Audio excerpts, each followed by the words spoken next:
एकदन्ताय वक्रतुण्डाय गौरीतनयाय धीमहि गजेशानाय बालचन्द्राय श्रीगणेशाय धीमहि गानचतुराय गानप्राणाय गानान्तरात्मने गानोत्सुकाय गानमत्ताय गानोत्सुकमनसे गुरुपूजिताय गुरुदैवताय गुरुकुलत्तायिने गुरुविक्रमाय गुह्यप्रवराय गुरवे गुणगुरवे गुरुदैत्यगणक्षेत्रे गुरुधर्मसदाराध्याय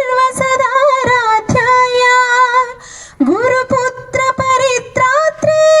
गुरुपाखण्डखण्डकाय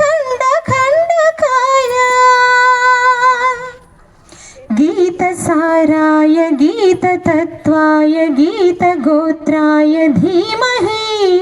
मूढगुल्फाय गन्धकत्वाय गोजयप्रदाय धीमहि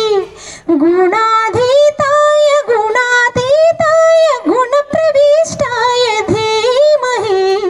एकदन्ताय वक्रतुण्डाय गौरीतनयाय धीमहि गजेशानाय बालचन्द्राय श्रीगणेशाय धीमहि।